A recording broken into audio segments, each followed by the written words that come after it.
विदर्भ के मध्य में स्थित कामठा गांव में संत श्री जयराम दास उर्फ लहरी बाबा की 103वीं जयंती के अवसर पर इस वर्ष पहली बार भव्य कृषि प्रदर्शनी का आयोजन किया गया। गोंदिया जिले के हजारों किसानों ने वहां पहुंचकर आधुनिक कृषि तकनीक और यंत्रों की जानकारी हासिल की। प्रदर्शनी में विभिन्न कृषि कंपनियों ने अपने नवीनतम कृषि उपकरण, मृदा सुधार तंत्र, फसल सुरक्षा सामग्री, नए बीज और आधुनिक खेती से जुड़े मॉडल प्रदर्शित किए। किसानों को वैज्ञानिक खेती, उत्पादन बढ़ाने के उपाय और तकनीकी मार्गदर्शन भी दिया गया। आयोजकों का कहना है कि इस प्रदर्शनी से जिले के किसानों को निश्चित रूप से लाभ मिलेगा। संत श्री जयराम दास उर्फ लहरी बाबा ने विदर्भ को अपनी कर्मभूमि बनाते हुए समाज जागरण, व्यसन मुक्ति और मानव सेवा का अद्वितीय कार्य किया। भजन और अभंगों के माध्यम से उन्होंने सरल भाषा में समाज को सही दिशा देने का प्रयास किया। उनके लाखों अनुयायियों के लिए यह जयंती वर्ष विशेष महत्व रखता है। लहरी बाबा की 103वीं जयंती पर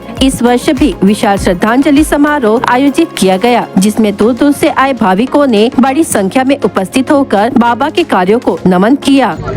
संत लहरी बाबा जन्मोत्सव निमित्त यावर्षी लहरी आश्रम येथे 7 दिवसीय प्रोग्राम आहे आणि या 7 दिवसीय प्रोग्राममध्ये सुरुवातीला 2 दिवस भजन स्पर्धा, 3 दिवस महामृत्युंजय यज्ञ आणि कृषी प्रदर्शनी स्वर्गीय गोपाल बाबा यांच्या स्मृतिप्रित्यर्थ आणि शेवटल्या दिवशी आपला जन्मोत्सव लहरी बाबांचा आणि त्याच्यापूर्वी गोपालकाला आणि शोभायात्रा।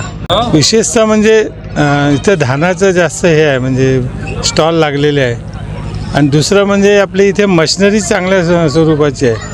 जसं मळणीसाठी छोटे छोटे यंत्र आहेत, त्याच्यानंतर ते चाळणी यंत्र आहे, ते खूप विशेष म्हणजे ह्या क्षेत्रासाठी चांगलं झालं आहे। त्याच्यानंतर तुम्ही जे तूर वगैरे लावता तर ते आपण तुरीला जे लावतो आपण टिपण पद्धतीने, टिपणे म्हणतात आपल्याकडे ह्या भागामध्ये, तर ते मशिनरीने आपण ते टिपण यंत्र आणि ते एक विशेष आहे इथे।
देशाला तारणारा जो कोणी असेल तो शेतकरी आहे आणि शेतकरी जोपर्यंत प्रगती करणार नाही आणि उपकरणांचा उपयोग करणार नाही तोपर्यंत शेतीमध्ये त्याला अपेक्षित लाभ होऊ शकत नाही।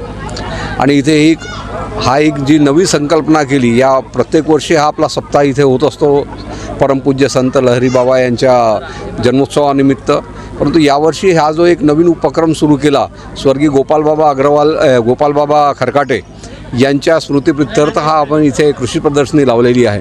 निश्चितपणाने गोपाल बाबा जे कृषी करता झटत होते, संपूर्ण आयुष्य त्यांनी याकरता झटलेले होते तर याचा त्यांचा वारसा पुढे घेऊन जाण्याकरता त्यांच्या मुलांनी हा कृषी प्रदर्शनाचा इथे आयोजन केलेलं आहे. मी शेतकऱ्यांना विशेष एक आवाहन करू इच्छितो की त्यांच्याकडे असलेली शेती उत्पन्न कितीही होत असेल, उत्पादन किती होत असेल, परंतु शेती वाचवून ठेवा. आता गरजेनुसार शेती विकणं किंवा किंमत चांगली येत आहे म्हणून शेती विकण्याचा हा जो प्रकार वाढत चाललेला आहे. कारण खूप पैसे देऊन जे शेती खरेदी करतात ते लोक शेती करत नाही. तर शेतीचा उत्पन्न टिकून राहावं, हा वाढवा, याकरता शेतकऱ्यांनी शेतजमीन त्यांच्याकडे त्यांनी वाचवून ठेवावी, हे आवाहन शेतकऱ्यांना करू इच्छितो.